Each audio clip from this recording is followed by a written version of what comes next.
Olá, boa noite. Bem-vindos a mais um programa Resumo do Dia, aqui no seu canal Causa Operária TV, 24 horas no ar. Nesta quarta-feira, dia 6 de outubro de 2021, nosso programa de número 840 tem como destaque: ele conseguiu.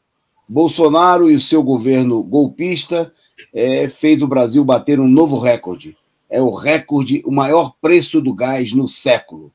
E a luz também um aumento de 46 bilhões e meio a mais que vai ser cobrado da população. Bom, com tudo isso, tem milhões de motivos para que Lula lidere com folga as pesquisas, mesmo com a revista Veja estranhando a situação, a Veja golpista, né, dizendo que considera incrível, né, que Lula seja o preferido da maioria dos eleitores, inclusive quando a pergunta é quem a população considera o mais preparado para combater a corrupção. Bom, na nossa pauta também hoje, também tem aí a situação em torno da crise econômica e da crise política, com a Câmara aprovando a convocação do ministro Paulo Guedes para depor em torno da explicação sobre seus negócios, as suas empresas, seus investimentos no paraíso fiscal. É o Guedes que tem dinheiro no paraíso, enquanto o povo aqui está no inferno. Bom, nós vamos discutir também aqui, vamos tratar das articulações políticas, né, da direita, que hoje aprovou aí a fusão do DEM e do PSL, criando aquele que pode vir a ser o maior partido em número de deputados na Câmara dos Deputados, né, com a maior bancada na Câmara dos Deputados.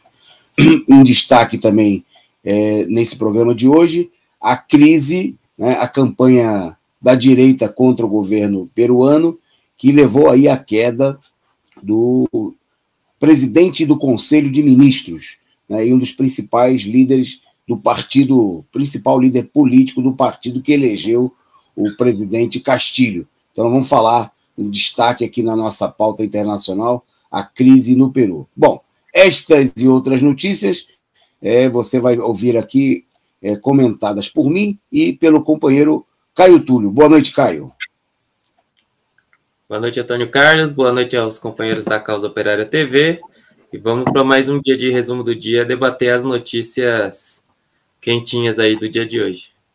Ok, a gente, nesse começo de transmissão, né, hoje começando um pouco mais pontualmente, mais perto das 8h30, que é o nosso horário de referência, né? Depois, hoje, quarta-feira, a gente inicia na sequência do programa Análise Sindical, que foi ao ar agora há pouco, sobre o comando da Lília e do Tiago, e a gente quer pedir a você que já está conosco aí que compartilhe, né, o link do nosso programa, do nosso canal, nas redes sociais, para chamar o pessoal para assistir o Jornal da Noite da Causa Operária TV.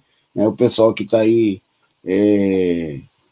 confuso com o horário, o pessoal que está aí confuso assistindo a Rede Esgoto e outros órgãos de desinformação, vem para cá, vem assistir a Causa Operária TV, o resumo do dia, né, um jornal que tem o ponto de vista dos trabalhadores diante dos acontecimentos, um ponto de vista classista e revolucionário a serviço da luta dos trabalhadores. E eu mando o nosso salve, né, os nossos cumprimentos, nosso boa noite para o pessoal que já está nos assistindo, e aproveito também mandar um abraço para você, né, que nos assiste mais tarde, não consegue acompanhar ao vivo pela diferença de fuso horário, porque você está no trabalho, está estudando, está em outra atividade. Então, o nosso abraço, forte abraço para você também que nos assiste, porque aqui os nossos programas, não só o resumo do dia, mas toda a nossa grade de programação, fica à disposição, né, no nosso canal no YouTube, da Causa Operária TV, para você assistir na hora que você considerar que for melhor para você, que for possível você assistir. Bom, e mando um salve, então, para o pessoal que está já acompanhando nesse momento a nossa transmissão, alguns dos muitos amigos internautas que já estão conosco.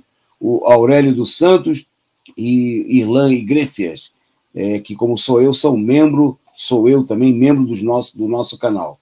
Um abraço forte também para a Cecília Maria, para o Lino Alves, o Bruno Campos, a companheira Clenilza.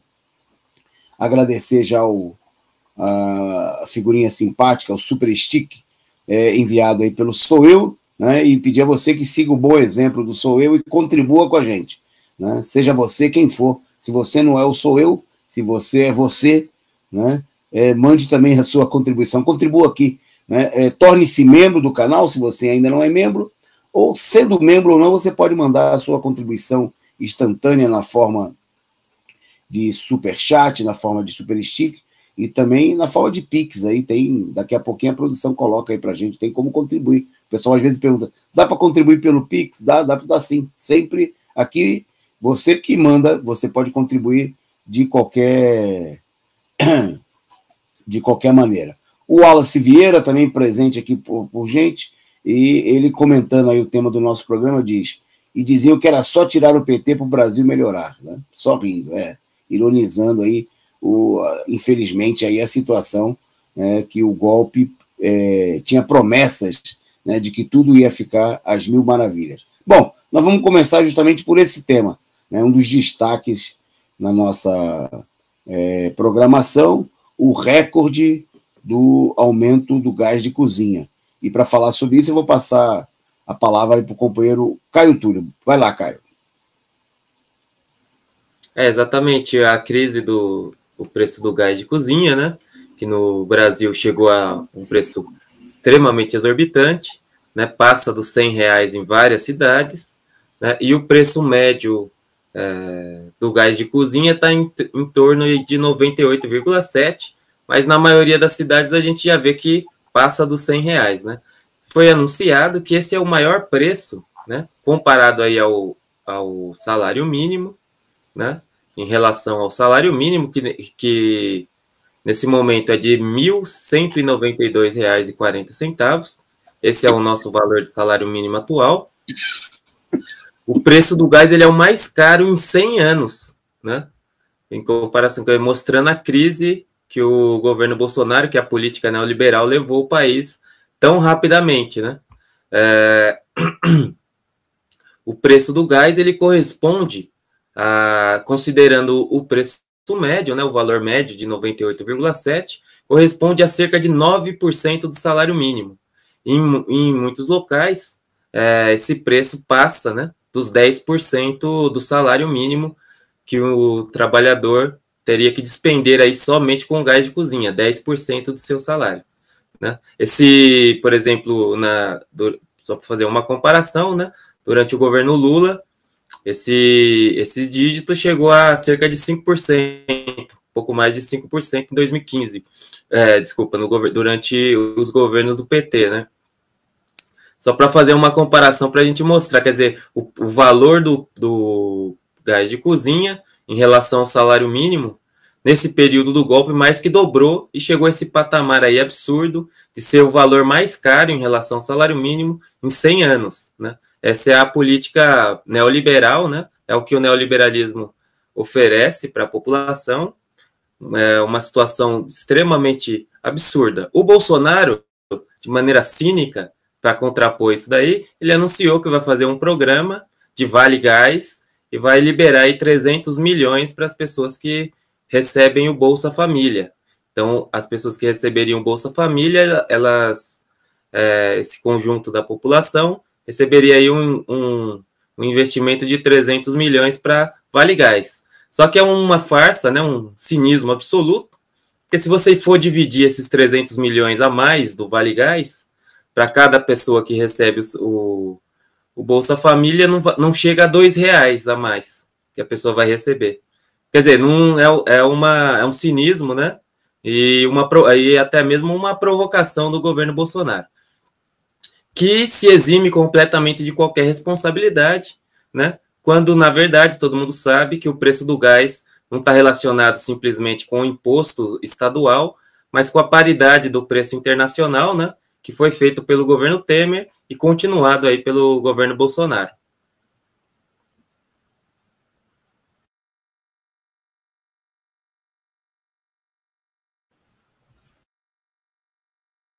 Sem som. Ok, falha técnica. Circula nas redes aí, acho que a produção tem até a imagem para mostrar para a gente aí, enviaram para a gente um card que o Bolsonaro, na campanha eleitoral, prometia o gás de cozinha a R$35. Está aí, ó. É material de campanha do Bolsonaro, né? Gasolina a R$2,50 e gás de cozinha a R$35, né? Tá aí as promessas de campanha do Bolsonaro, né? E está um pouquinho diferente disso, né? O gás está 3 vezes mais e a gasolina também, nessa altura, já quase 3 vezes mais, 200% praticamente maior, já chegando aí a R$7. O Sérgio Salgueiro, nosso companheiro aqui, que colabora conosco na produção do programa, ele, aqui no nosso chat, lembrando que em Piracicaba o gás já está R$125. Quer dizer, o preço é um vale-tudo contra a população, né? Bom, agradecer aqui ao LC29, que mandou aí o seu superchat, muito obrigado, companheiro, e, bom, dizer o seguinte, que o que está ruim pode ficar ainda pior, né? Como disse o Bolsonaro na semana passada, ele fazia menção de que o que é ruim pode ficar pior, e ele tem razão, né? O que é ruim no governo Bolsonaro, nos governos da direita, pode ficar bem pior, porque a medida provisória do Bolsonaro, segundo a entidade do setor elétrico, né, a chamada medida provisória da crise energética, que está em tramitação no Congresso Nacional, está criando custos adicionais que, obviamente, imagina de quem que vai ser cobrado. De você, de mim, de todos os consumidores, né? Que além do tarifaço com as bandeiras que estão sendo impostas, com a chamada bandeira da escassez hídrica, a medida provisória, as medidas que estão na medida provisória 1055, elas podem gerar um custo adicional de 46,5 bilhões na conta de luz dos consumidores brasileiros. A estimativa foi feita pelas associações dos grandes consumidores industriais de energia e de consumidores livres, a chamada Abrace. A votação dessa medida provisória na Câmara, ela estava prevista para ontem, e ela foi suspensa. O texto encaminhado pelo governo cria regras excepcionais para cria chamadas regras excepcionais para a gestão da crise energética. Gestão hidroenergética, CREG. Bom, e essas medidas, elas já estão valendo, né, e podem virar lei. Quer dizer, o que está ruim pode ficar ainda pior, né, se o texto for aprovado, né? Essas propostas, várias delas foram rejeitadas, né? Mas elas retomaram durante a votação da privatização da Eletrobras. É um pacote para garantir, obviamente, ainda mais a lucratividade dos privatizadores, né? O relator da medida provisória, ligado ao governo, ele quer usar os leilões que serão contratadas, as térmicas, essas usinas que são montadas aí em meio à crise, para cobrar os tubos da população, e ele quer incluir na tarifa de transmissão a integração do sistema de gasodutos. Quer dizer o seguinte, a população vai ter que pagar, veja só, eles fizeram um planejamento que as chamadas usinas térmicas, algumas delas são movidas a gás. No entanto, esqueceram de colocar as usinas perto de onde estão as fontes produtoras de gás. E aí as usinas elas estão distantes. Vai ter que ser criado gasoduto para levar, né, o gás até essas usinas. Imagina quem vai pagar o custo do gasoduto. Nós, o povo brasileiro, né? Essa é a proposta do governo Bolsonaro, né? A conta vai para a população, né? O absurdo, não tem planejamento, né? Na realidade, tem um planejamento muito claro nisso tudo, que é o seguinte: distribui dinheiro para os capitalistas, né? Porque aí você ganha a empresa que faz que privatizou, que ganha o leilão para fornecer a energia, ganha quem constrói o gasoduto, só perde, né, pobre coitado do consumidor de energia, né, aquele que é vítima da política de privatização. Obviamente que tudo isso mostra a necessidade de lutar para colocar abaixo esse governo, né, para colocar para fora esses verdadeiros bandidos, né, que tomaram conta do país depois do golpe de Estado e que estão levando o país a esse enorme retrocesso e ao sofrimento do povo brasileiro, que quando pode, né, tem enorme dificuldade para comprar o gás e não consegue comprar a comida. Né? Quando compra a comida, não compra o gás. E aí tem gente cozinhando a lenha, né, usando álcool, sabe-se lá o que é possível fazer para tentar, quando tem alguma coisa para comer. E ainda mais, né, que para cozinhar aquilo que está sendo o cardápio do povo brasileiro, como osso de boi, pé de galinha, tudo isso gasta mais gás ainda. Né? Quer dizer, o sofrimento só aumenta, porque o cardápio é um cardápio miserável, desgraçado, né, imposto pela política golpista, né, desse governo que, obviamente, está levando o país a um gigantesco retrocesso. Bom, em meio a essa crise, né, a crise econômica vai se conjugando com a crise política. E a Câmara aprovou hoje a convocação do ministro Paulo Guedes, para explicar por que o Guedes está sendo convocado, e o Caio vai contar aí para vocês e comentar a notícia.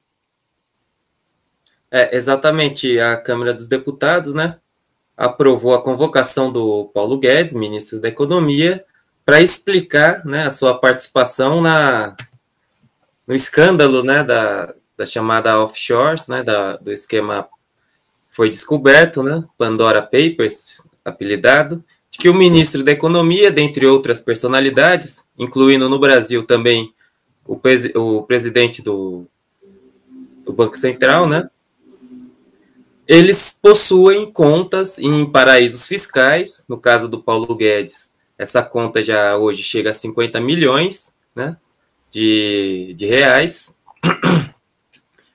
o que é totalmente ilegal, principalmente por ele ser um ministro de Estado, né? Há uma legislação que proíbe, inclusive, esse tipo de conduta, porque ele pode se beneficiar, pessoalmente, inclusive, das decisões que ele toma como ministro da Economia, o que de fato ocorreu, né? Pode-se perceber, inclusive pelo rápido rendimento dele. Ele investiu 9 milhões em um determinado momento e hoje ele tem 50 milhões numa conta chamada offshore em um paraíso fiscal.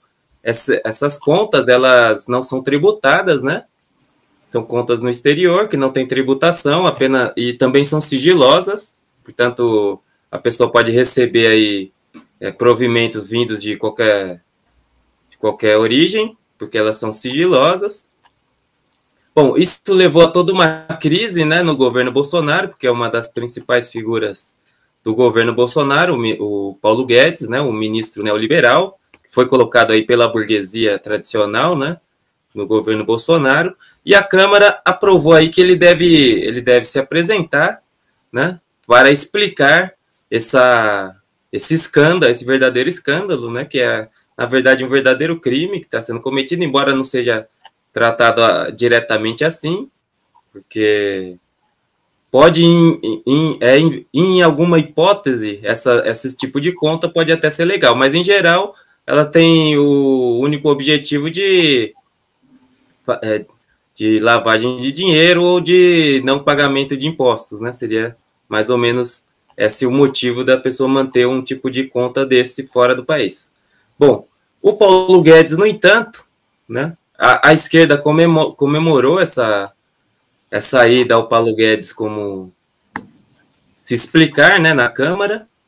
No entanto, até o momento não há nenhuma indicativa de que o ministro vai cair, embora haja essa esperança, né, de que ele possa cair. O Paulo Guedes informou seus advogados que ele mesmo vai protocolar uma petição junto à Procuradoria-Geral da União e o próprio Supremo Tribunal Federal, segundo os advogados do Paulo Guedes, explicando tintim por tintim, né, do que se trata essa conta, porque, e, segundo ele, a conta é legal, né? Ele havia declarado antes mesmo, ele não declarou como devia, mas ele havia declarado à Polícia Federal, né? Porque antes de assumir o cargo como ministro, ele deveria declarar que ele possui essa conta, né?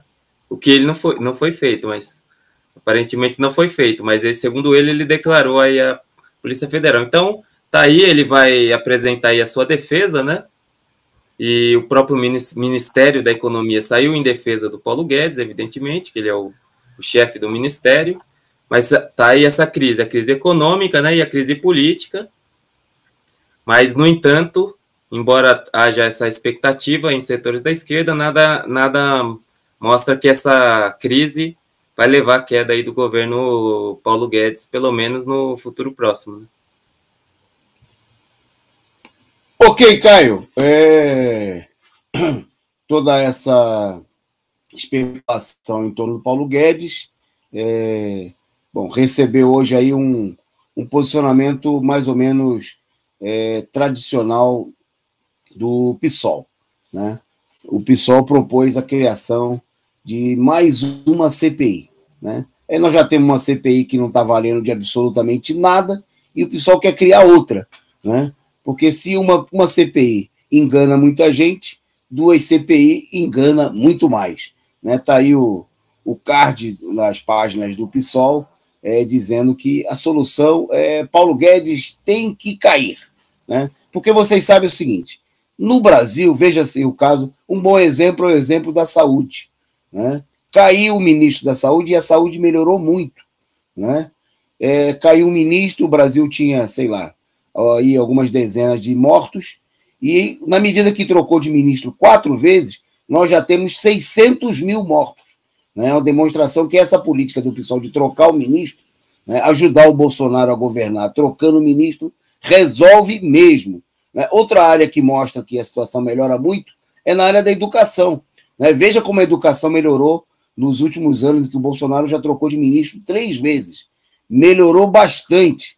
A educação no Brasil hoje está bem melhor, né, graças à troca de ministro. Bom, brincadeiras à parte, né, essa política do PSOL que procura aparentar um caráter combativo é, obviamente, pura tapiação, né? É a política de criar ilusão, primeiro, de que o Congresso Nacional é o caminho para sanar os problemas, né, através das CPIs que são...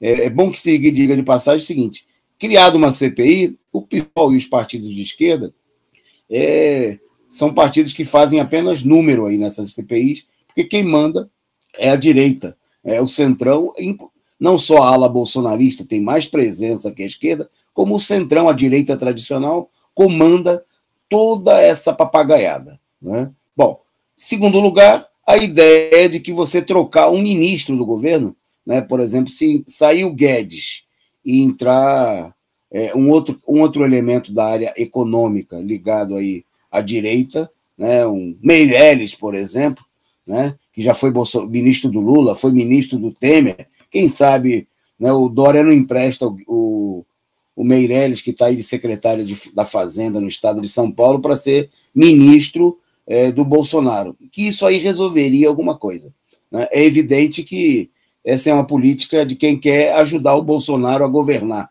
O problema não é derrubar o Guedes, e muito menos através de uma CPI, mas é mobilizar para derrubar o governo, né? O episódio em torno do Guedes tem que ser usado para denunciar a política criminosa, calhorda, né, de todo o regime político. Porque é bom que, diga-se de passagem, o Guedes é um dos elementos de confiança da burguesia, né? Veja-se que em toda essa crise, a direita que critica o Bolsonaro com pretextos claramente eleitorais, porque quer tomar o lugar do Bolsonaro, tem procurado preservar o Guedes, né? Elogiar a política econômica do governo, né? Então, obviamente, que o que está em questão não é a troca de ministros, que para a população não adiantaria absolutamente nada, mas é a luta para derrubar o governo, né? É mostrar que a política econômica de todo o regime golpista, né, do Bolsonaro até a sua falsa oposição,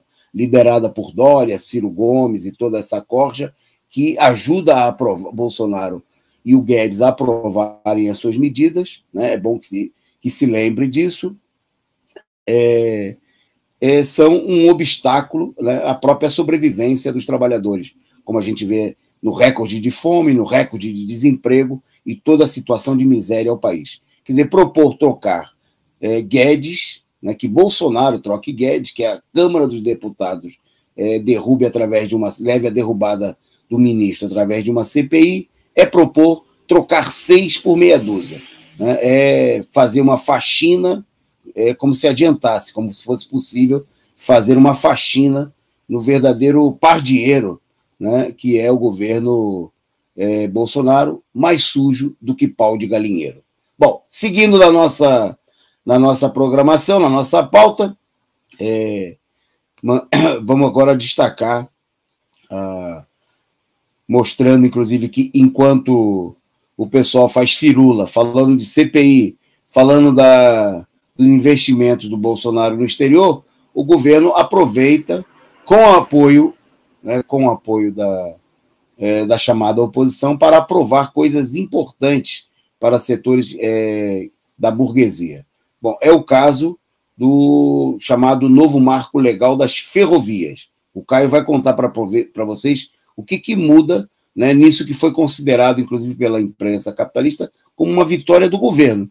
O governo que, mesmo em meio a uma grande crise, né, um agravamento da crise econômica, vai fazendo aí mudanças que vão no sentido da destruição da economia nacional, de afetar os interesses do povo brasileiro. Com você, Caio. Exatamente, foi aprovado no Senado, né? No Senado, na quarta-feira, dia 29, um tempinho, o novo marco aí legal das ferrovias, que é, na verdade, a privatização das ferrovias, que eles acabam de, na verdade, aprovar no Senado e ainda segue para debate na Câmara dos Deputados. Mas o novo marco legal, que eles chamam de regime de autorização, né, vai permitir à iniciativa privada investir, né, construir, desenvolver ferrovias sem nenhuma participação do poder público, né? Antes, as ferrovias eram totalmente em regime do governo, né? E eram concedidos apenas as licitações, que é uma forma também de privatização. Agora, esse novo regime não será mais não precisaria mais de licitações, né?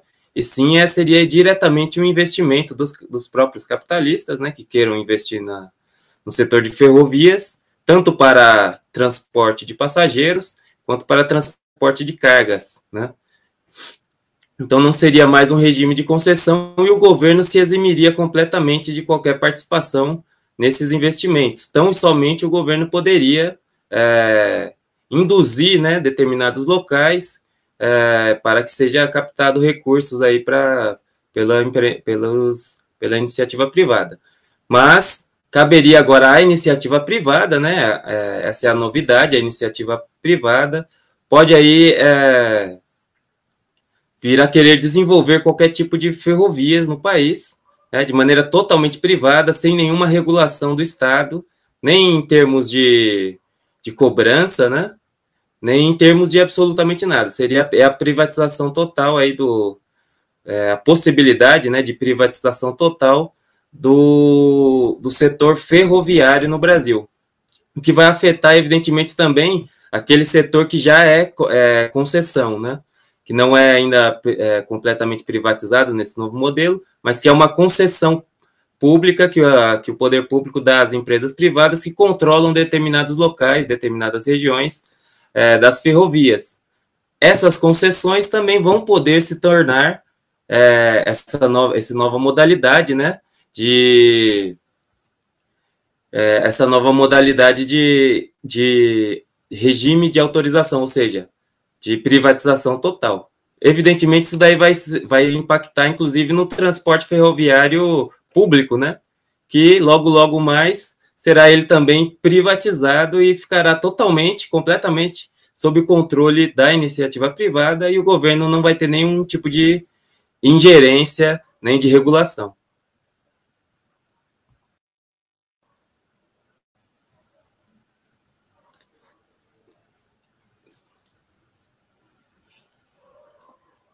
Como a gente destacou e o Caio confirmou, tudo que está ruim pode ficando cada vez pior, né? Quando se trata do governo Bolsonaro, está aí, e com o aval, né, da Câmara dos Deputados, essa mesma Câmara que o PSOL quer que ajude a controlar aí, criar a CPI para monitorar e, quem sabe, substituir o Guedes, né? Mostra aí o quanto sem pé nem cabeça é essa política. Agradecer a Cecília Maria pelo superchat, né? Pedir a você aí que faça como ela, como o LC29, contribua com a gente, precisamos muito da sua contribuição, né? O Sou Eu também já contribuiu por aqui, então você pode contribuir mandando aí o seu sticker, super sticker, o seu superchat, mande a sua mensagem, a gente contribui, a gente divulga aqui. Obrigado aí, o ao vivo, mandando também a sua figurinha simpática, contribuindo aqui com a gente. Bom, seguindo na pauta, parte dessa política de despiste, né, tem despiste por um lado, despiste por outro. Quer dizer, a política de procurar tapear a população, né, procurar apresentar que as soluções vão vir de onde elas não virão. Bom, hoje, em depoimento na CPI, né, o representante da Agência Nacional de Saúde Suplementar, a ANS, né, no seu depoimento, procurou apresentar a ideia de que o representante é o Paulo Roberto Rebelo Filho, né, foi prestar, supostamente, esclarecimento aos senadores. Dá difícil dizer que na CPI alguém presta esclarecimento, né, porque o pessoal vai lá, fala, e as coisas ficam cada vez mais enroladas. É pura enrolação de um lado e de outro. Bom, mas o Paulo Roberto Rebelo Filho, que é diretor-presidente da ANS, né, ele que seria o órgão responsável por fiscalizar a atuação de operadoras de plano de saúde, foi à CPI e deu a entender de que a ANS pode convocar a Prevent, né, Prevent que vem sendo denunciada, né, o plano de saúde, o hospital aqui de São Paulo, onde teve uma enxurrada de mortes de idosos, né, e que foi denunciado aí por médicos, funcionários do hospital, de que submeteu os pacientes, né, ao chamado tratamento precoce, né, ou seja, usou os pacientes como cobaias, né, para defender a política defendida por setores do imperialismo. É bom lembrar que o tratamento precoce tinha como um dos medicamentos básicos a chamada cloroquina, né? Aquela que o Trump fez uma doação de milhões de comprimidos para o Brasil, né, como um estímulo, e o governo tratou também de produzir aqui o medicamento, né, e inclusive com compras, com verbas das Forças Armadas, né, obviamente para garantir aí os potentosos lucros, né, dos laboratórios responsáveis aí pela produção da hidroxicloroquina. Bom, morreu gente adoidado, e agora, né, a Prevent, né, a ANS, que foi apresentada também durante a pandemia, apresentaram essa ANS como um verdadeiro defensor aí dos interesses da saúde do povo brasileiro, né? Porque no Brasil está cheio de super-herói, né? Segundo a propaganda oficial, a imprensa capitalista, o que não falta é gente para defender o interesse do povo brasileiro, né? Só que essa cambada é tudo um bando de larápio, né? Movido aí a dinheiro, né? Muitos deles, como o caso do Guedes, aí, com contas nos paraísos fiscais. Bom, e só agora, né, a ANS está falando, depois de que a vaca já foi para o brejo, né, em que milhares de pessoas morreram submetidas aí a esse sistema, eles estão falando em convocar, né, a Prevent Senior para ser ouvida, para prestar esclarecimento. Na semana passada, inclusive na última sexta-feira, a ANS emitiu uma nota que afirma que está fazendo uma apuração rigorosa e cuidadosa sobre as acusações que envolvem essa operadora de saúde, né, a Prevent Senior. A gente sabe o que são essas apurações rigorosas e cuidadosas, né? No final, termina como a CPI, né? Termina em pizza. Hoje, inclusive, chamou a atenção sobre aproveitando o gancho da CPI, que uma juíza, diante de uma confusão no tribunal, falou para a advogada que não ia permitir a confusão, porque lá não era a CPI para terminar tudo em bagunça, né? E que abriu uma crise, porque o presidente da CPI teve que protestar, porque o fato se tornou público, né? Porque, assim, todo mundo sabe que é uma pizzaria, né? Daquelas de pior qualidade. Vai terminar tudo em nada. Mas não pode falar isso. Tem que fazer que nem o PSOL. Fingir que é sério, né? Até propor mais CPI, né? Como se isso servisse. Em alguma vez na história do país, alguma CPI tivesse servido para moralizar alguma coisa, né? Como se fosse possível moralizar o puteiro, né? Que é o governo, desculpem, as prostitutas, né? Que é o governo federal, que é o próprio Congresso Nacional, através, né, de comissão parlamentar de inquérito. Para acreditar nisso, tem que ser tonto, muito, mas muito tonto mesmo. Bom, vamos em frente na nossa pauta, mostrando que o pessoal está mais preocupado em se preparar para as eleições do que acreditar nesse circo. O DEM e o PSL, né, adotaram aí uma resolução importante, se preparando para o próximo ano. O Caio vai contar para vocês o que eles fizeram. Vai lá. No dia de hoje, o DEM e o PSL, o antigo partido do Bolsonaro, né, pelo meio do qual ele se elegeu, decidiram que vão se fundir, né, vão fundir as legendas num novo partido, que vai se chamar União Brasil. A decisão deve ainda ser... necessita, né, do aval do Tribunal Superior Eleitoral, que se espera que até o próximo ano, né, no início do próximo ano, saia a decisão do tribunal. Com a União, esse novo partido, né, ele seria um dos maiores partidos do país, do ponto de vista parlamentar, o maior, né, na verdade, partido parlamentar do país nesse momento, com 82 deputados, além de 4 governadores e 8 senadores.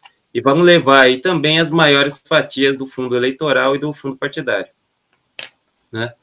Esses dois partidos, inclusive, que são base do governo Bolsonaro, nós temos que lembrar, embora o DEM procure se afastar de maneira um tanto cínica, né?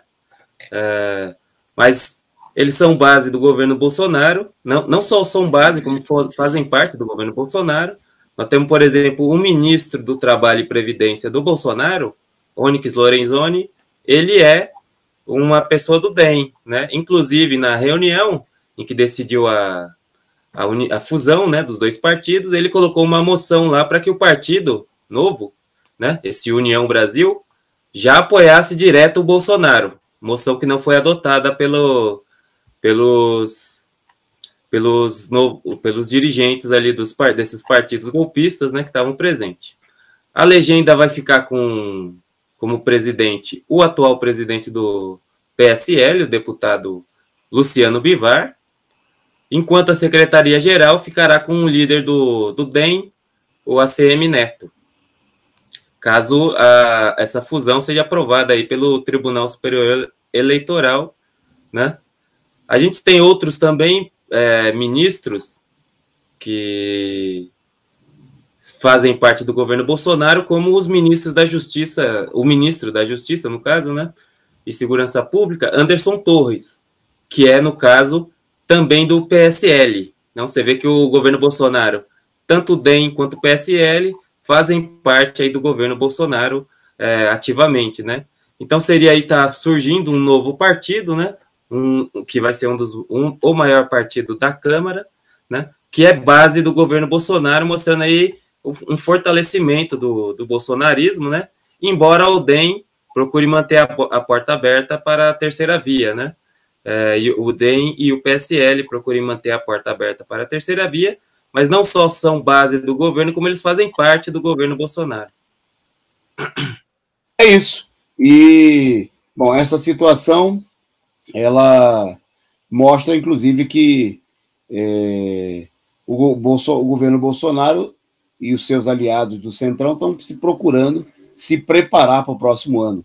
Né? Ao contrário de muita gente que diz aí que a direita está morta, que o governo Bolsonaro já acabou, né? Evidentemente que a crise econômica debilita ao conjunto das forças políticas da direita, mas nem de longe, né, a direita, seja ela a ala bolsonarista, seja a direita comandada pelos chamados setores da terceira via, estão pensando em entregar rapadura, muito pelo contrário. Bom, mas essa crise toda, ela se materializa também. Tá aí, ó, a produção arrumou para a gente a declaração da juíza, né, durante a discussão de uma audiência. Isso aqui não é CPI, certo? Foi a fala da juíza, dizendo bandalheira demais aqui não, porque isso aqui não é CPI. Né? A gente podia até botar em tudo que é lugar. Né? Por exemplo, na porta de um... Por exemplo, a gente falou de puteiro, o pessoal podia colocar, eu acho até botar em protesto. Isso aqui é puteiro, não é CPI. Né? Tudo tipo de lugar que você não quiser ser confundido, né, com coisa muito ruim, né, com coisa de pilantra, de picareta, né, de gente que engana o povo, colocar lá. Isso aqui não é CPI. Né? Porque é CPI só sendo muito otário para acreditar, né, que isso aí vai dar em algum lugar. Bom, antes da gente seguir na pauta, tem a ver ainda com a crise política, agradecer aqui ao superchat do Fernandes Silva, que mandou aí para a gente fez um brinde aí mandando uma figura e mandou também um superchat com uma mensagem. Minha conta de luz veio 152 no mês passado, muito alta. E nesse mês veio 235. Nossa Senhora, tá aí. O que é ruim, né? É o Fernandes Silva dando um exemplo daquilo que é ruim e pode ficar ainda pior, está ficando pior. Né? E ele pergunta o que fazer. O que fazer é se mobilizar para derrubar o governo, porque se a gente não derruba o governo, né, e não adianta só derrubar, trocar ministro. Né? Tem que derrubar o governo, tem que colocar abaixo o regime golpista, porque senão a gente vai ficar sem comida, sem luz, sem calça, sem emprego, sem nada, né, que é o que o Bolsonaro está fazendo com o país. Né, não só o Bolsonaro, mas todo o regime golpista.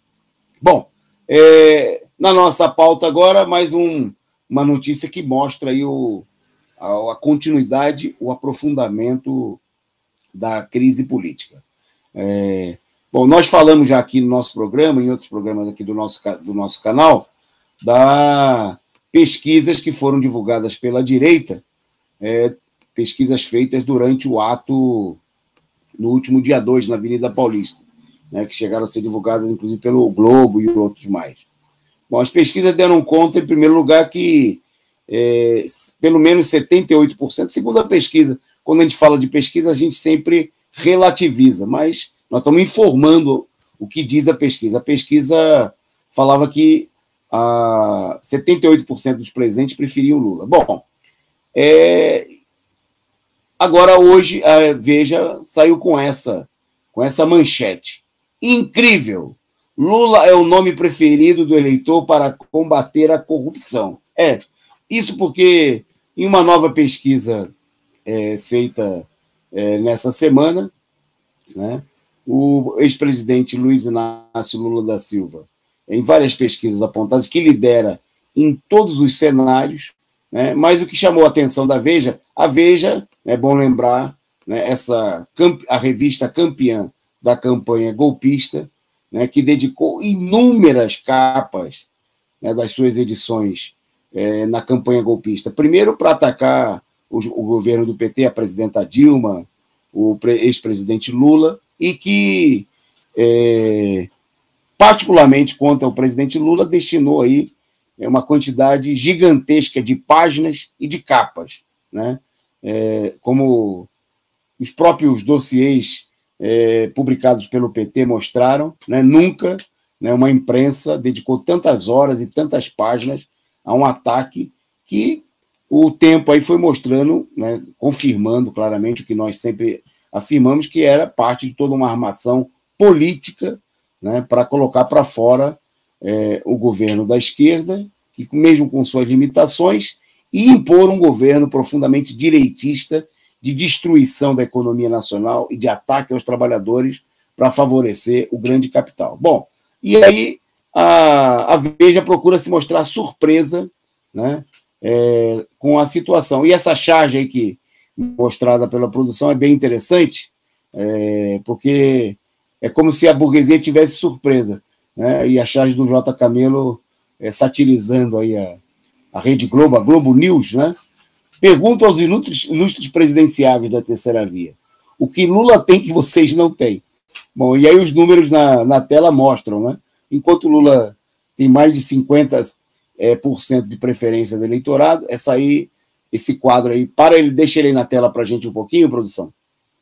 É resultado da última pesquisa feita pela Quest Genial, divulgada no dia de ontem, né? Mostrou que Lula, em todos os cenários, aparece aí como candidato amplamente majoritário, né?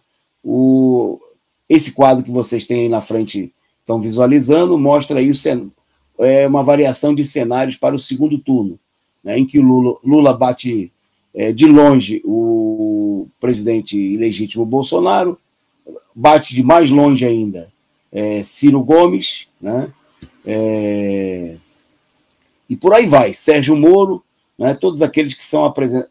Bom, agora já começa a aparecer nas pesquisas a Luísa Trajano, né, a burguesia desesperada para encontrar um candidato para chamar de seu, né, uma expressão, alguém que possa aí, dar lugar a uma alternativa para enfrentar o Lula, né, que está claro que é o problema central de toda a burguesia, é como derrotar o Lula.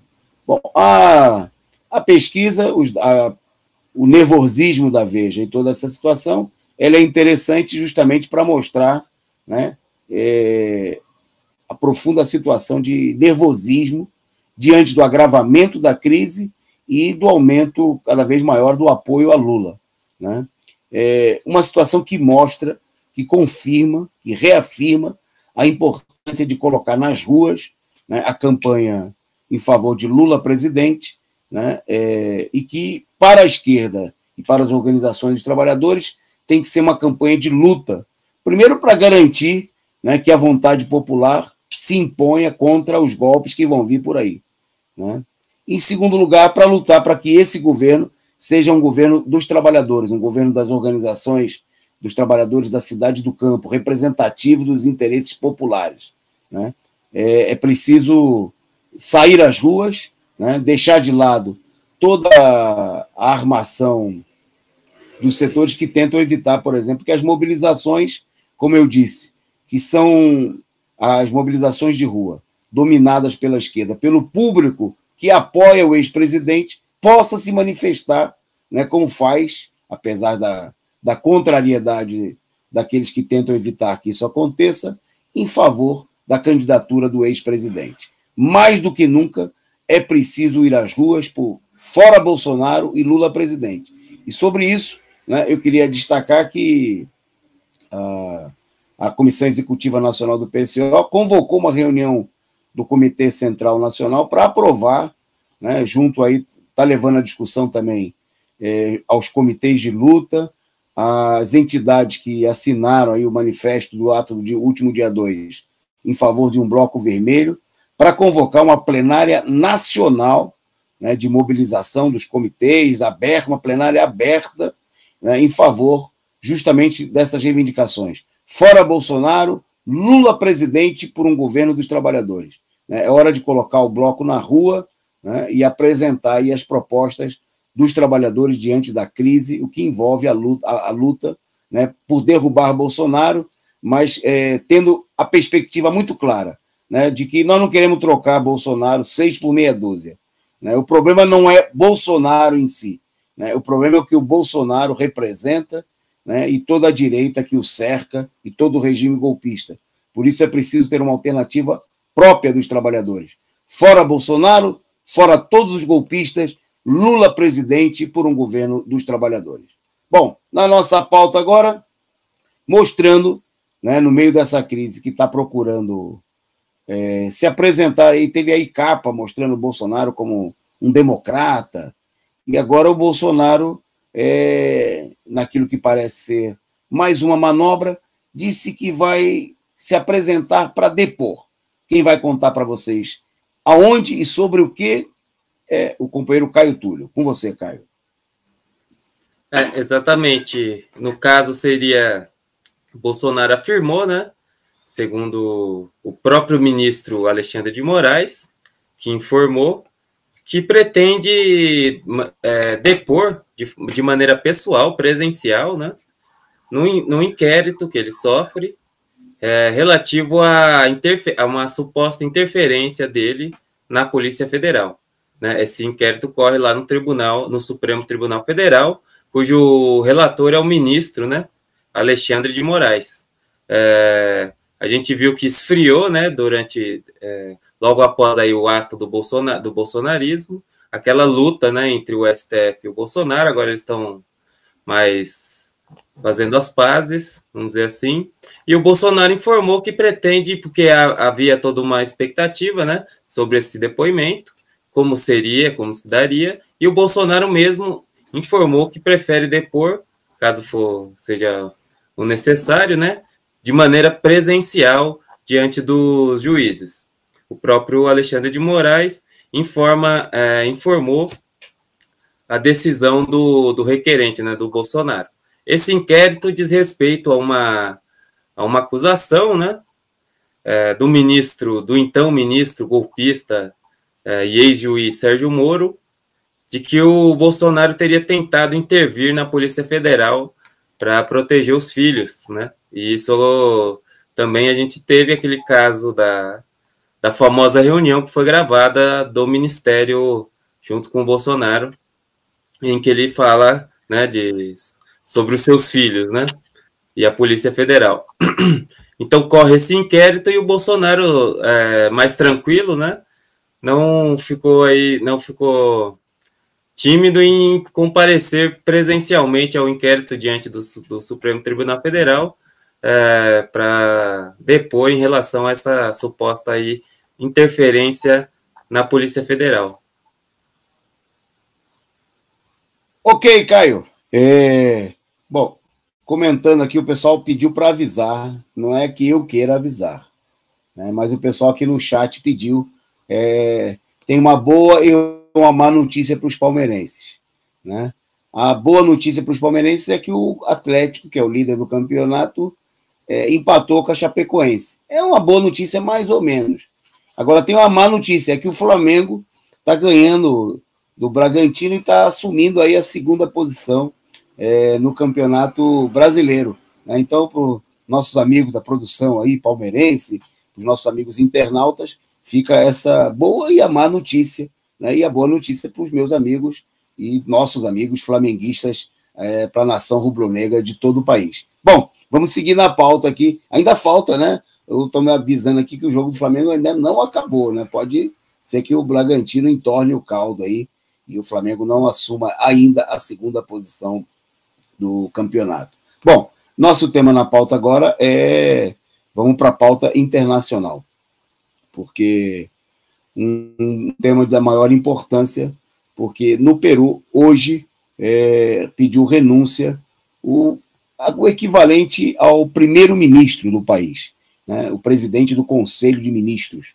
ou chefe de gabinete, após apenas 71 dias da posse do governo do presidente Pedro Castillo. Né, o Guido Bellido, né, que é um dos chefes do partido que elegeu o presidente peruano, pediu demissão na tarde de hoje, né, após uma intensa campanha, né, uma pressão que a direita golpista vem fazendo no Peru, né, justamente para procurar atacar, né, e promover aí uma crise, né? A gente viu aí que, mesmo depois de eleito, né, o governo demorou enormemente ao resultado a ser confirmado, e desde que tomou posse, o presidente, o Pedro Castilho, vem enfrentando, né, uma onda de ataques da direita, da imprensa e também no Congresso peruano. Bom, a situação se agravou porque o partido, justamente comandado pelo primeiro-ministro, que hoje pediu demissão, ele chamou aí uma campanha propondo nacionalizar o gás e mobilizar por uma Assembleia Nacional Constituinte, né, com características democráticas, com a participação de setores populares e tudo mais. Obviamente que a direita, né, se colocou totalmente contra, né, e o Guido Bellido, né, presidente do Conselho de Ministros, era justamente uma das personagens mais à esquerda do governo peruano, né? Só para a gente ter uma ideia, na conta dele no Twitter, né, dias atrás, ele tinha chamado o conglomerado responsável pela exploração do gás em Camísia, né, que é formado por um conjunto de empresas imperialistas, chamou a processar uma renegociação em torno da exploração do gás, porque, caso isso não fosse aceito, ele ameaçou estatizar a empresa, né, que é formada, como eu disse, por um conjunto de empresas imperialistas, como a Plus Petrol, a Reut Oil, a SK Innovation, Tec Petrol, Repsol e Sonotrac. Bom, então essa situação levantou uma fúria contra o partido e contra o próprio ministro, levando inclusive que setores do governo, né, setores vacilantes da esquerda peruana, o que não falta é setores vacilantes na esquerda, né, começassem a pedir a cabeça, né, do ministro, né, e propondo que o governo de Pedro Castilho procurasse colocar panos quentes na situação. E o que o Castilho procurou fazer, dizendo que tudo ia ocorrer dentro das normas do Estado Democrático de direito, coisa que, obviamente, é impossível. Bom, a defesa da nacionalização do gás e da convocação de uma Assembleia Constituinte com ampla participação popular, né, mostra aí um acirramento das pressões populares diante do agravamento da crise que se abate sobre o Peru e sobre toda a América Latina. É bom lembrar que o Peru tem uma das mais altas taxas de mortalidade do mundo, né, a maior se não me engano, era até bem pouco tempo a maior de toda a América Latina, né, e que mostra a eleição no Peru foi resultado de um processo de uma ampla mobilização popular, né, que acabou impedindo que a direita, né, conseguisse consumar uma fraude, né, que buscou se organizar ao longo do processo eleitoral para eleger a filha do Alberto Fujimori, né, como presidente do país, o Fujimori que foi o FHC peruano, né, o pai do neoliberalismo no Peru, né. De lá para cá, desde a eleição, além da demora em proclamar os resultados, a pressão sobre o governo do Castilho tem sido enorme. Bom, e hoje fica evidente que essa pressão acabou resultando, né, na demissão do principal líder do Peru Livre, o partido pelo qual é o equivalente, para a gente até entender, para a gente fazer uma comparação, é o equivalente à demissão do Zé Dirceu, né, no governo Lula, né, uma concessão através de toda uma campanha, no caso do Zé Dirceu, toda uma campanha de calúnias, né, toda uma série de acusações que visavam enfraquecer o próprio governo do Lula, né, e o que foi sendo feito ao longo dos anos para levar ao golpe de 2014. Né, essa demissão, né, aqui no Brasil não tinha a figura do primeiro-ministro, né, mas o Zé Dirceu foi apontado pelo próprio Lula como o capitão do time, né, quando Lula assumiu e formou o primeiro ministério. Né, o Bellido, né, o líder do partido Peru Livre, era sem dúvida nenhuma, a principal liderança do partido e da ala mais à esquerda do governo peruano, o que mostra, né, o que pode estar demonstrando, vamos acompanhar nos próximos dias, uma concessão do Castilho às pressões que vem sofrendo da direita, mas o que está mostrando também um acirramento da polarização no Peru, né, porque apesar da política, da tendência conciliadora que o Pedro Castilho expressa, né, vem se desenvolvendo, por outro lado, uma pressão à esquerda que o Peru Livre e o Belido, agora demitido, procuram dar expressão. Vamos acompanhar, né? É uma demonstração muito clara que na América Latina não dá para governar com um acordo, né, com um entendimento com a direita, né, que vem, diante do agravamento da crise, vem agindo cada vez mais de maneira golpista e tende a aprofundar, né, o seu posicionamento golpista naquele país e em todo o continente, né, seja onde for, seja lá, seja aqui, né, para atender às demandas populares, né, para fazer um governo voltado ao atendimento das reivindicações dos trabalhadores, é preciso, né, um enfrentamento com a direita, né, é preciso mobilizar os trabalhadores, a população, a esquerda, para promover uma derrota, né, daqueles que estão a serviço do imperialismo, da destruição das economias nacionais e contra os interesses dos trabalhadores. Bom, mas não é só aqui que tem crise, né? O Reino Unido, que a gente divulgou aí a enorme crise de abastecimento, e dentre outras mais, tem uma nova crise. Quem vai comentar aí sobre os dados dessa crise é o companheiro Caio. Vai lá. Exatamente, falar um pouco da crise da Covid-19, né, no Reino Unido, que ainda é muito expressiva no país. Então, nas últimas 24 horas, né, o Reino Unido registrou 40 mil novos casos, né, de Covid-19, quase o mesmo tanto, né, próximo, pelo menos, do número de vacinas que eles aplicaram no mesmo período, que chega a 69 mil vacinas, e no mesmo período teve 40 mil casos de novos infectados com a doença. Também na terça-feira, né, no dia anterior, o país também registrou um alto número de casos de infecção, foram mais de 33 mil casos, né? O Reino Unido já passa aí de 137 mil óbitos por Covid-19, embora os números, né, estejam baixando em alguns parâmetros, como no caso dos óbitos, né, nessas últimas 24 horas, em que se registrou 40 mil casos, foram 143 mortos por Covid-19. Mas a crise continua, né?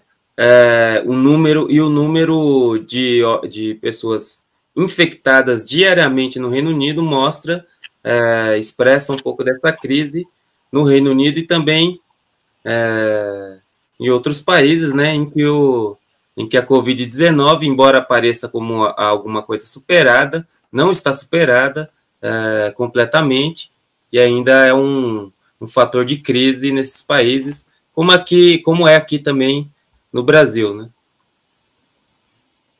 Ok, Caio. Bom, antes da gente passar aí para o encerramento, para o último tema do programa, eu queria agradecer aqui, tem muita participação do pessoal no chat, né? Agradecer o Heraldo, que mandou um superchat e uma mensagem. Boa noite para todos os companheiros. Antônio Carlos, você representa a voz dos trabalhadores. Obrigado. É a política do PCO, né, impulsionando aí, e o que nós queremos mesmo é ser a voz dos trabalhadores diante da crise, né? É apresentar a alternativa dos trabalhadores, dos explorados, dar voz àquilo que o povo pensa, né? E o que o povo pensa nesse momento é a necessidade de derrubar o governo Bolsonaro, de colocar abaixo todo esse regime golpista, né? Não para substituí-lo por outro golpista, né? Não para substituí-lo por um governo ainda de maiores ataques aos trabalhadores, né? Mas para construir uma alternativa própria, através da mobilização e da luta dos trabalhadores, como nós estamos vendo ser necessária, né, no Peru e como é necessária em toda a América Latina. Vou consultar aí a produção se está... tem o vídeo para o final? Temos o vídeo. Tá. Nós vamos terminar o nosso programa mostrando aí a coluna de hoje do companheiro Henrique Arias, que tratou do tema A Unidade da Esquerda, Frente Amplista contra Lula. Tema super atual diante dos últimos acontecimentos, né? Não sem antes a gente agradecer aqui a participação de todos vocês, ao pessoal que contribuiu com a gente. E amanhã a gente tem mais resumo do dia. Amanhã, quinta-feira, é dia da presença da companheira Andréia Truz aqui conosco. Então, a gente, antes de passar o vídeo, você fica por aí, acompanha, né? E eu me despeço e passo para o Caio também dar uma boa noite aí para vocês.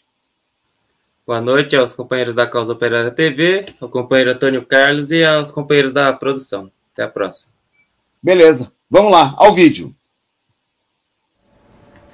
Olá, companheiros, muito boa tarde. Começando mais uma coluna ao vivo aqui na Causa Operária TV. Boa tarde para vocês aí que estão nessa call, se você ainda não estiver inscrito.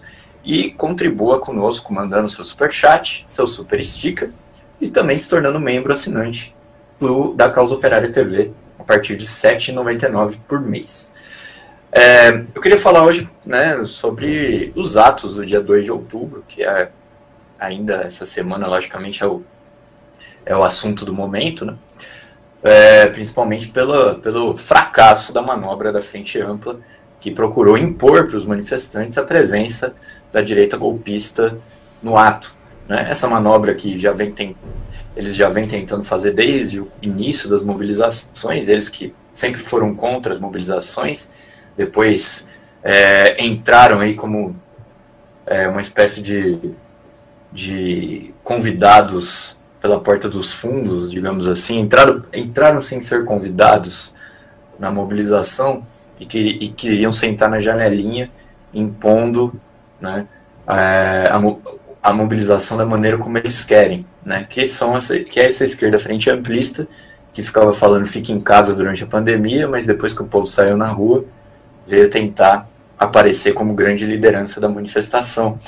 E durante todo esse tempo, né, são 7 manifestações, eles procuram enfiar a direita nos atos, seja tirando o vermelho e transformando em verde e amarelo, coisa que deu errado, seja fazendo um bloco do PSDB, coisa que deu errado, e agora procuraram montar todo um esquema, uma estrutura para impor no ato o PSDB, o Ciro Gomes, o PSB, a Força Sindical, a Cidadania, a herdeira do Banco Itaú, etc. e tal. Fizeram isso e novamente foram, né, saíram aí, né, a manobra foi um verdadeiro fracasso, né? Os direitistas foram vaiados, alguns foram aí alvos até de lixo que o pessoal jogou neles, no carro de som, e o Ciro Gomes, né, que é o maior exemplo, digamos assim, do golpe, né, o maior infiltrado na esquerda, o maior direitista infiltrado na esquerda, foi alvo de vaia. E depois, militantes da CUT e do PT ainda correram atrás do carro dele na saída do ato. Isso daí gerou aí uma enorme não, né? A esquerda frente amplista, setores do PSOL como Boulos, Sâmia Bonfim, Jones Manuel, que é um psolista dentro do PCB, o PSDB, o PSB, o próprio PDT, as centrais, entre aspas, sindicais, menos a CUT, saíram em defesa do Ciro Gomes, né? Sendo que o Ciro Gomes virou e mexeu, ele está falando que o Lula é corrupto. Inclusive, nas vésperas do ato, falou que o Lula era corrupto. E ninguém nunca saiu atacando o Ciro Gomes e defendendo o Lula. Nenhum desses aí fez isso daí, né? O que mostra o seguinte, uma coisa muito interessante, é que a Frente Ampla, mais do que... né, a Frente Ampla, ela não é, o objetivo da Frente Ampla, ela não é exatamente aquilo que a esquerda que defende a Frente Ampla, como o PCdoB e o PSOL, dizem, que é a unidade com todo mundo para derrotar Bolsonaro, né? A Frente Ampla, ela tem um detalhezinho aí muito importante. Na realidade, ela é a unidade com todo mundo contra Bolsonaro. Tudo bem, embora isso seja falso, porque parte dessa frente ampla, como o próprio PSDB, não é contra o Bolsonaro de verdade, mas é contra o Lula. E isso daí fica muito claro na pressa desses setores em defender o Ciro Gomes e na pressa e também na atitude desses setores, né, desde o início das mobilizações, procurando censurar e abafar os gritos em defesa do ex-presidente Lula nos atos. Né? Há um esforço, né, para evitar o Lula, para não trazer o Lula, para impedir que as pessoas falem do Lula, para impedir que os manifestantes cantem em defesa do Lula, de Lula presidente. Né? Há um esforço muito grande nesse sentido. Logicamente que a esquerda, como a gente sabe, ela tenta enrolar o povo das mais diversas maneiras. Alguns falam que o Lula não pode fazer campanha eleitoral antecipada, mas se fosse assim, o que o Ciro Gomes está fazendo no ato, o que o Boulos está fazendo no ato, o que o Haddad está fazendo no ato, o que vários outros aí estão fazendo no ato, se não campanha eleitoral. Porque a política ela não é feita só de eleições. Né? E as eleições ela não se limita só ao tempo que o TSE permite, a ditadura do TSE permite que você faça a sua campanha. A política, ela acontece todos os dias, todos os momentos. Se o Lula é um candidato em potencial, porque a maior parte do povo quer votar no Lula, paciência. Não é por causa disso que ele tem que perder o direito dele de ir numa manifestação. É absurdo, uma ditadura. Então esse argumento da esquerda é um argumento totalmente idiota. Na realidade, eles querem mesmo, como eles defendem a frente ampla, impedir, né, que o Lula apareça. Que quer votar no Lula e da esmagadora maioria do povo que estava nas manifestações, ou que vão nas manifestações. O próprio Globo não conseguiu esconder que 78% dos manifestantes vão votar no Lula. Por isso que os gritos do Lula, eles facilmente se espalham por toda a manifestação, e aquele trio elétrico de R$100 mil que foi contratado pelos frente amplistas é usado para abafar os gritos de Lula presidente. Uma matéria num site chamado disparada.com, né, que aparentemente é um site cirista, não saberia dizer, mas um site meio direitista, um ato, né, depois de criticando aí as vaias e tudo mais, critica o PCO por ter, no ato, né, com o companheiro Antônio Carlos, ter dito que o Ciro era um canalha, mas principalmente critica porque chamou um coro de Lula presidente e diz, rasgando completamente o combinado nas reuniões de organização do ato, que deveriam ter como único mote, que era o fora Bolsonaro e impeachment já. Ou seja, há um acordo das organizações da esquerda frente amplista para trazer a direita escória do país, que é o PSDB, que é Ciro Gomes, que é Força Sindical, e que é Cidadania, que é toda essa escória golpista, né, que deu o golpe de Estado, que defendeu a prisão do Lula, etc. e tal, que defende e aprova todos os projetos contra o povo, como privatizações, corte de direitos trabalhistas e por aí vai.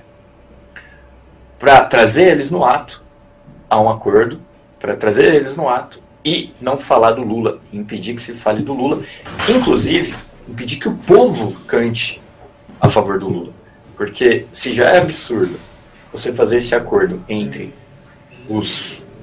a cúpula dessas organizações de esquerda, que dá para ver que não tem nada a ver com o povo, porque fazem acordos por fora do povo, para não falar no Lula, bom, o povo que está na manifestação não tem nada a ver com isso.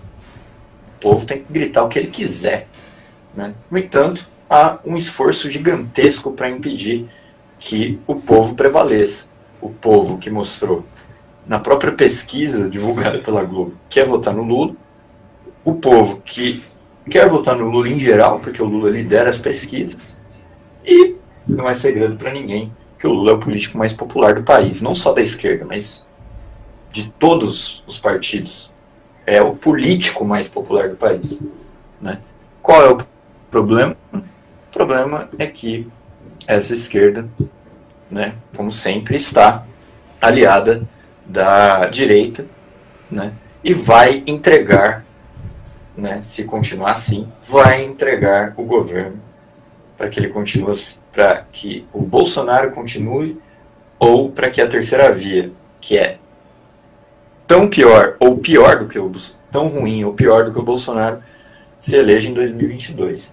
Esse é o caminho que está sendo traçado, caso essa esquerda frente amplista, né, consiga estabelecer a sua política. Por sorte, foi novamente um fracasso, mas a luta política está aí, né? Precisa continuar e é preciso desmascarar Boulos, é preciso desmascarar o PSOL, o PCdoB, né, e todos esses partidos da Frente Ampla, porque eles são contra o Lula e eles são a favor da direita golpista, porque eles estão atrás aí de determinados interesses particulares. É isso, a gente vai ficando por aqui. Muito boa tarde para vocês. Fiquem ligados na nossa programação. A coluna está de volta semana que vem, na quarta-feira. Até mais.